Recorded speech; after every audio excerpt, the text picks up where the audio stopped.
The House of Squibb presents the finest in motion picture entertainment, Academy Award.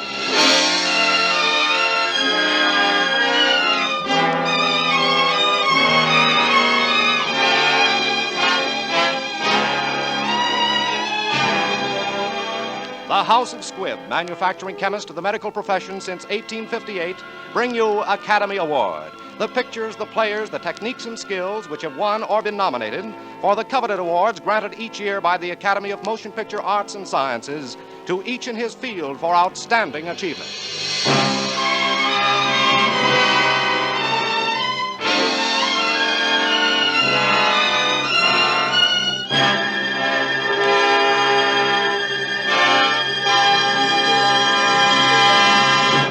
Each week, Squibb on the Air brings you only the finest performances. Squibb in your home brings you only the finest medicinal products, pure, effective, reliable. Squibb, a name you can trust. Tonight's picture is the story of Louis Pasteur. Tonight's star is the distinguished motion picture actor, Mr. Paul Muni. The story of Louis Pasteur was written for radio by Frank Wilson with an original musical score composed and conducted by Leith Stevens. And our producer-director is D. Engelbach.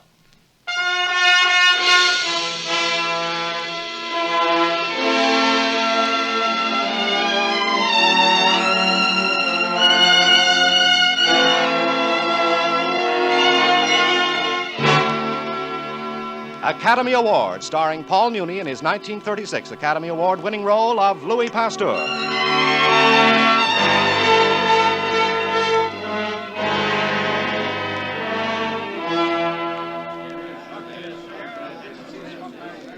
Come, Pasteur. Tell us precisely what you mean. Your Majesty, the hospitals of Paris are pest houses. There's scarcely a doctor in the city who's not carrying death on his hands and instruments. So? And what does the learned court physician, Dr. Charbonnet, think of that? I think, Your Majesty, that Monsieur Pasteur must blame his microbes.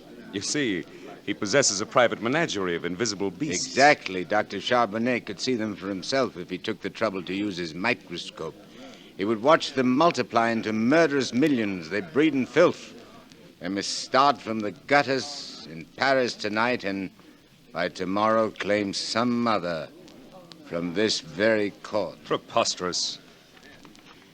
You, Charbonnet, treated a court servant today. She died tonight, a victim of your bigotry. Moreover, the unclean midwife who attended her will attend your next, more illustrious patient and may bring death to the Countess Gabrielle de Villefort. Stop! I forbid any more. You have gone too far, Monsieur Pasteur. The Countess Gabrielle de Villefort is Her Majesty's sister. Your Majesty, I speak only in warning. Pasteur, is it not true that you're practicing medicine of a kind when it is known that you're only a chemist? And is it not true that you are the author of a pamphlet that has caused the death of a famous physician? I'm not practicing medicine, Dr. Rossignol. I'm trying to put a stop to the negligence of those who do. Pasteur, in your processes for improving our wines and beer, you have rendered France a great service. We appreciate it. In the future, you will confine yourself to that field, to your pasteurizations. It is my wish. No, it is my command. Now, Monsieur Pasteur, have you anything to say? It is my birthday, sire. I can only hope that God will spare me the years until these learned doctors know and understand the vicious and invisible world of the microbes as I have learned to know and fear them.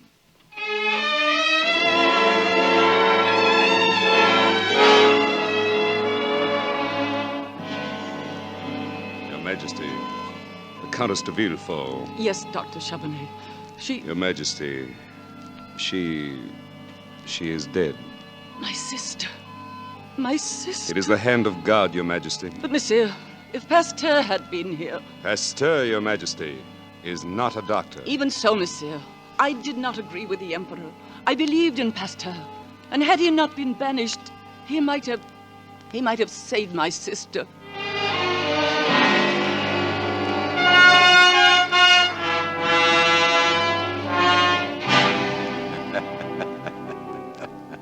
Our Annette plays very well. I forget that the years speed swiftly. She has grown to womanhood. Yes. The years of my banishment go so fast, and there is so much to be done. Louis, does her playing disturb you? No, on the contrary, my dear.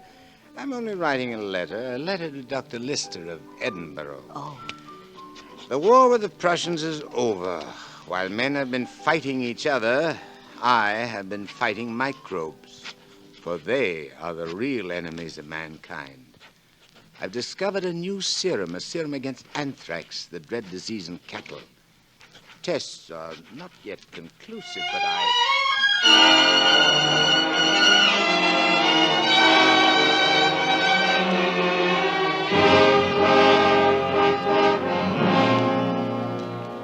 In addition to forfeiting Alsace-Lorraine, we have to pay an immediate indemnity of 5 billion francs.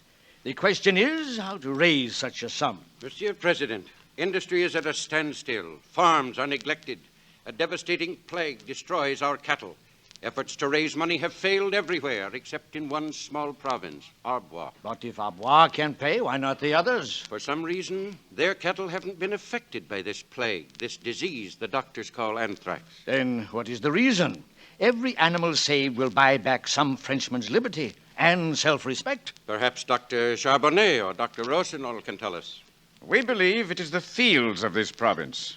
They must be immune to the disease. We would suggest that cattle from the other provinces be driven to Arbois, there to feed upon the good pastures and be kept in healthful condition. Let it be done at once. But I heard that some person in that province had developed a serum of sorts that keeps the cattle healthy. Impossible, sir. A maddened chemist called Pasteur once blamed all disease on microbes. We French are a very imaginative race.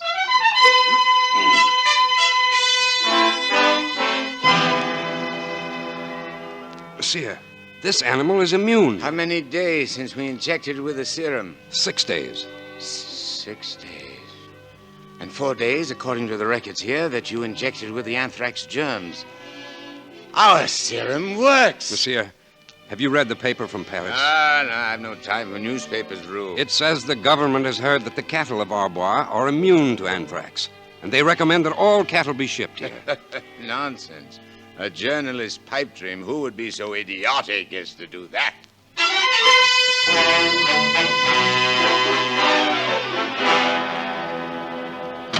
Monsieur, they have come. Half the cattle and sheep of France are being driven here. Fools! Idiots! Every inch of this ground is contaminated. It is only my vaccine which has kept our cattle healthy.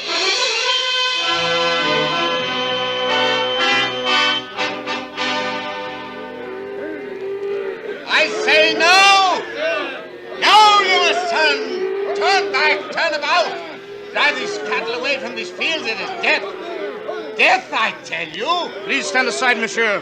These cattle have been ordered here by the government. Please, Monsieur Pasteur. They will not listen to you. There is nothing more we can do. Do? There is something we can do. I shall appeal to the Academy of Medicine.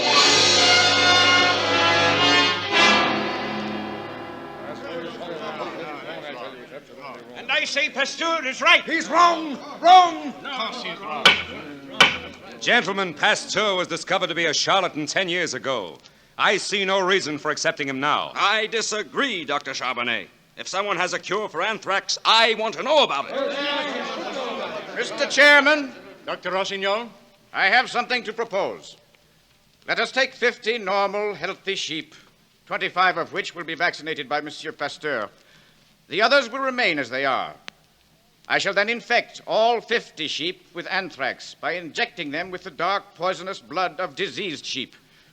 And I defy any man or any vaccine to save one of them. Bravo! Bravo! He wouldn't dare. I know the man. Doctor, can you answer for Monsieur Pasteur? I hardly know what to say, gentlemen. Pasteur has gone. He is not here. It's just as well. He wouldn't dare accept. Gentlemen, I am Pasteur. I accept the challenge.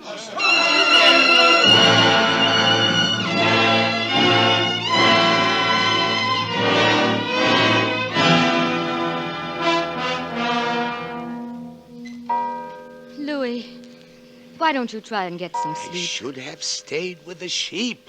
I shouldn't have left them. But you said it was against the rules to go near them. Rules. Do you realize what this means, this experiment? Tomorrow, if you're successful, every farmer in Europe will want your vaccine. You won't have a moment's peace. My dear, the benefits of science are not for scientists. They're for humanity.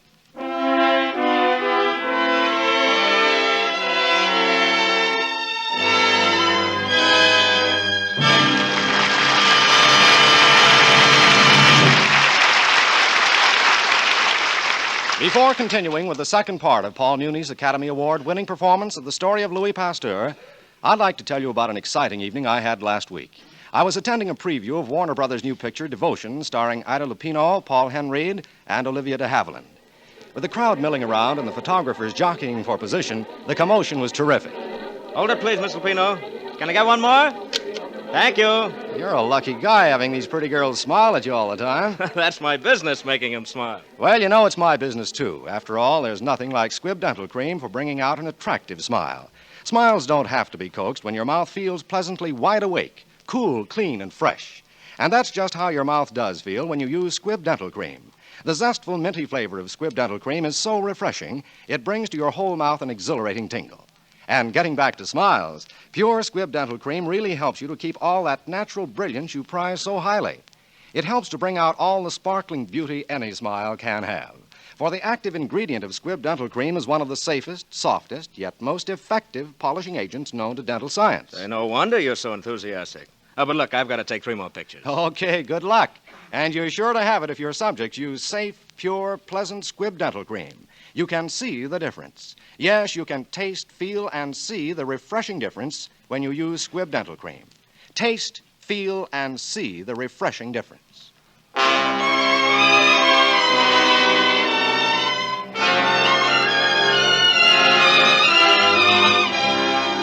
And now for part 2 of tonight's picture, the story of Louis Pasteur, starring the Academy Award winner, Mr. Paul Muni.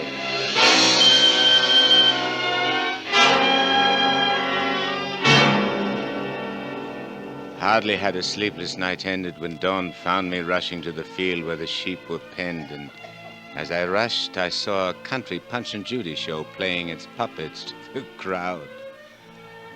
When I could get through to the sheep, the sight which first greeted me made my heart sink. Louis, what is the matter? My sheep, dead, every one. Oh. I failed. But are you sure? Perhaps these are the sheep of Monsieur Rossignol. No, I counted these. I counted his. They're dead, too. I don't understand. Come, let's get away from the crowd before they discover me. I'll not stand being laughed at. Louis, wait. No, I'll not wait. Louis, turn around. Look, the dead walk. Hmm? One of your sheep has risen. Now another. My dear, they were only tired. Not dead, but asleep. Asleep? Thank God. Monsieur Pasteur, I congratulate you. You have done an amazing thing. Your sheep live. Mine are dead. I don't need more proof than that I've been a fool. Your hand, monsieur. Thank you. Oh, have you met Dr. Lister of Edinburgh? Imagine, the great Lister coming all the way to see you. We meet at last, sir, and I fancy myself a promise today. The name of Pasteur takes its place among the great names of science. No, not with yours, dear Dr. Lister. No name ranks with yours in the history of great discovery. Let history judge that, sir. History is being made right here in this field. This crowd has come here. Let them be aware of it. Ladies and gentlemen, may I have your attention? And you, Dr. Charbonnet, This afternoon, I you have imagine at witnessed last the you've found outcome of a yourself a demonstration convert to Pasteurism. No, Lister, I don't. I do not regard these carnival performances as conclusive. Effects will be upon the future of creative medicine. It marks a definite turning point in the world of science. Why are they laughing, my dear Pasteur? Why not? Look at the crowd. Its back is to us. They cheer the happy conclusion of the Punch and Judy show. Charbonnet is quite right. I haven't even heard what Rossignol is saying. Pasteur, my friend, they don't understand. Yes, they understand. But science, of course, cannot compete with the Punch and Judy show. Mad dog! My mother, she's been bitten! Mad dog! The irony of it at a time like this. They'll bring the blacksmith to burn her wound. If she'll not die from the rabies, she may from the shock of the burning iron, and yet all the doctors of Europe can do no more.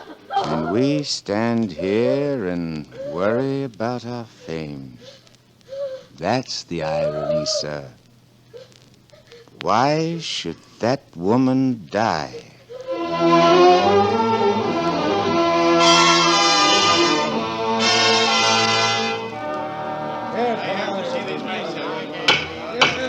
Gentlemen, must we continue to allow the prattle of a mad theorist to undo the work of centuries and make a laughing stock of the entire medical profession? You have all read this article. Mr. President, I have seen Pasteur produce rabies in healthy animals by injecting them with a fluid taken from the mouth of a mad dog. Have you seen its germs? Not yet, no. Of course you haven't. There is no such thing. Pasteur imposes upon the public with his hallucinations. What about his vaccine for anthrax? That is no theory, that is a fact. It not only elected him to this academy, it saved our farmers enough money to pay for the entire war. Gentlemen, I am a Russian.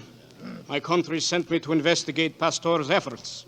His fame is known to our peasants who for centuries have been preyed upon by rabid wolves.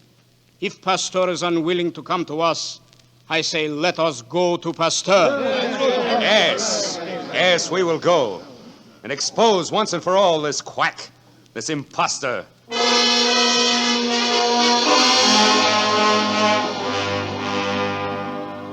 Monsieur Pasteur, in your last paper to us at the Academy, you said you were on the threshold of a vast new world. Might we inquire if you've crossed that threshold? Good question, Charbonnet. After all, Pasteur, the Academy has come to you. Gentlemen, science takes a step, then another, then it stops and reflects before taking a third. A mother takes a nursing child, puts him down. The child takes its first step, then stops unsteadily. Would the mother be right to say to him, "You are hesitating. You will never walk"? You do not believe me? In this little test tube now in my hand, there are enough death-dealing rabies germs to wipe out a city. Really? Allow me. Careful, Charbonnet. No, it smells dreadful. I implore you. Why? If you have the slightest scratch on your hand. Oh, I see. Well, I do have something of a scratch. A cut from a nail as I entered your laboratory here. So now we shall see, eh? I'll pour a bit of your virus powder into my wound. There now. All I want is to have you predict the hour of my death.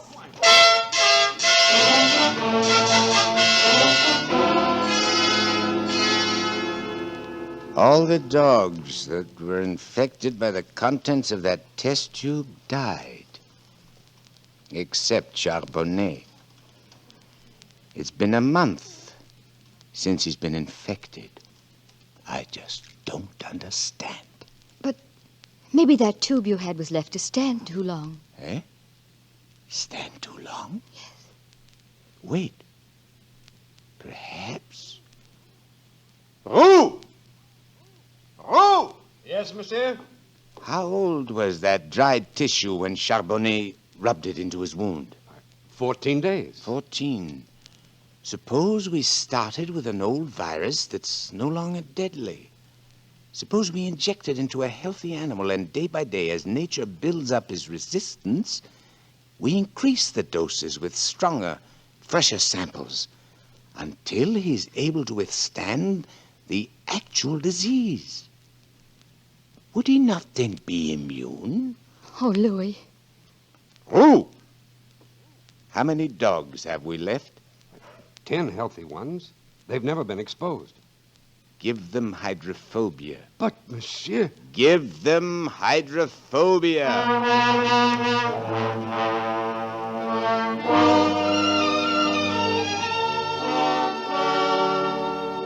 Louis, a doctor to see you. For me? Doctor? Monsieur, we have come from Alsace. This little boy was bitten. I've done all I could, but that isn't very much. But you can help him. Well, how long has it been? 11 days. The dog was rabid. I made the test. Take the boy and put him to bed. You will save him. Don't misunderstand me. My treatment has saved dogs, 10 of them. But I haven't the faintest notion what effect it would have upon a human being. If I failed. It would mean prison, Louis. Perhaps the guillotine.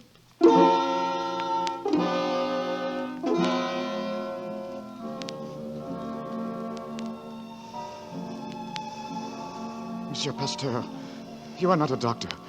You cannot expect support from the medical profession.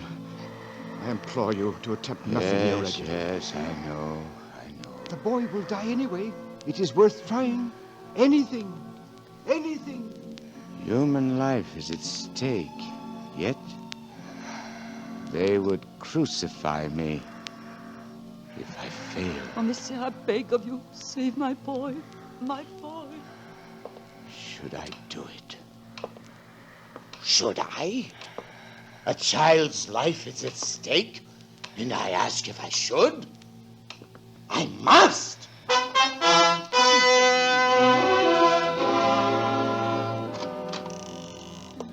Louis, what are you doing? Louis, you'll go to jail. To the guillotine. Shh. Don't talk. He's asleep.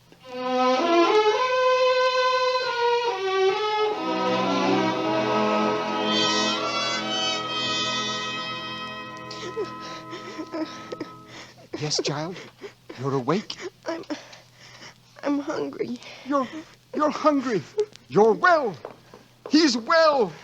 Pasteur! Pasteur! What is it? The boy. Look, he lives. He is over the crisis. The serum works. Come, we must tell him at once. Louis! Louis, wake up, Louis!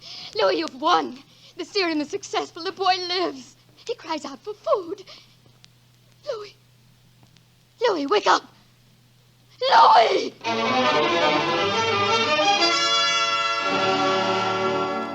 Dr. Charbonnet, you must come at once. My husband has been stricken. Me? You asked me to wait upon him? But we're... No, Dr. Charbonnet. My husband has faith in you. He respects your ability. Madame, I have opposed him. I have been his enemy. No, Dr. Charbonnet. The only enemy my husband has is disease.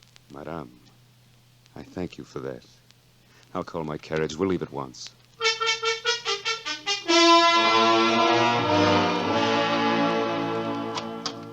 Louis? Louis, are you awake? My side. I can feel nothing. You've been unconscious.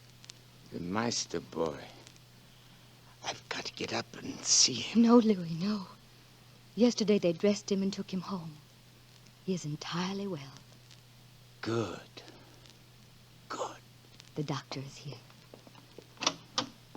Please, come in, doctor.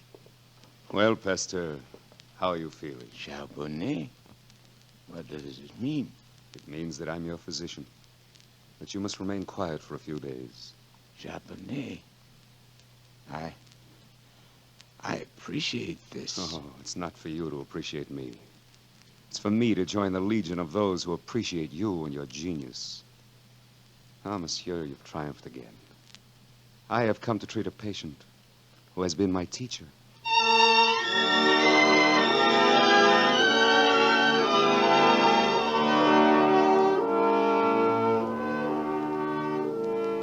Dr. Charbonnet. Madame, how is he? Oh, he seems well enough, but listless.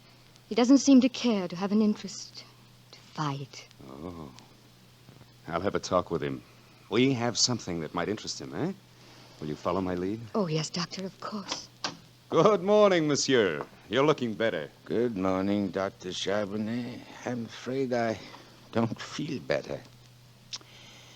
I feel tired, and old. Oh, I'd rather hope that you'd be feeling your old self again, particularly today. Why, today? Well, I would relish seeing the old Pasteur in action. Action? What do you mean? Well, Dr. Reux just told me when I arrived that some foreign scientist is giving a lecture at the Sorbonne this afternoon. He claims he will disprove your entire germ theory. What? Marie, is that right? Yes, Louis. Who is that man? What's his name? We don't know. But, of course, you're too tired. Tired? Nothing. Order the carriage, bring me my clothes. We'll go there at once.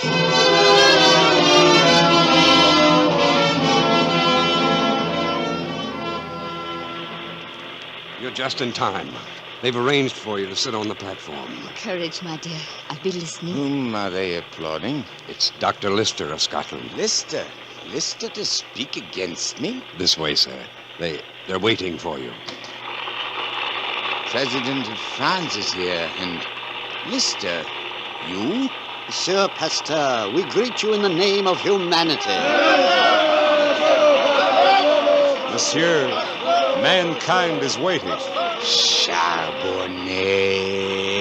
They'll all come. Look up, my friend. Look up into the gallery. The medical students, the youth to pay you homage. I have no words as to express. You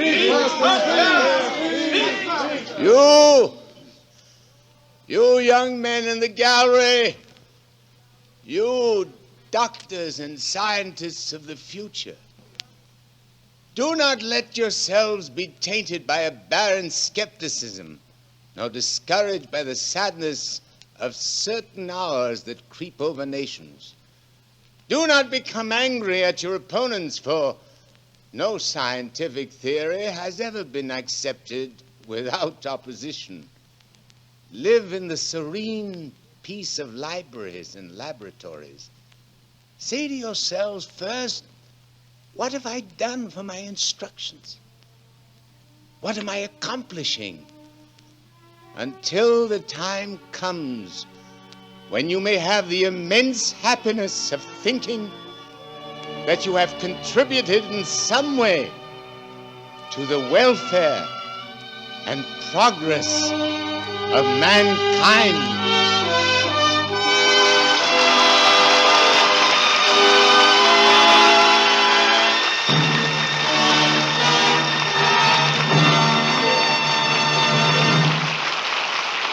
Out here in Hollywood, getting stars' autographs is a major occupation. Way back when Abraham Lincoln was president, Dr. Squibb first signed his name on a container of ether. That name, his autograph, was his pledge that the ether he himself had produced was safe, pure, and effective. His own burning quest for perfection had resulted in something unheard of up to that time, a drug of unquestioned purity and uniformity. But for Dr. Squibb, ether was only the beginning. He began to produce other essential drugs with the same hitherto unheard of insistence on perfection. And doctors came to insist on using products that bore the signature Edward R. Squibb. And the house of Squibb began to grow. Others came to work with Dr. Squibb to share his wholehearted devotion to the cause of human health and to carry on down through the years the work he began. That's why today the name Squibb is still a pledge, a kind of composite signature or autograph of the thousands who work so faithfully to maintain the original Squibb standard of perfection, to keep Squibb a name you can trust. Next week, Academy Award starring Brian Donlevy and the Great McGinty. Mr. Paul Muni has just completed the Charles R. Rogers production, Angel on My Shoulder, a United Artists release. This is Hugh Brundage bidding you good night until next week at the same time when the House of Squibb invites you to join us for Academy Award. This is CBS, the Columbia Broadcasting System.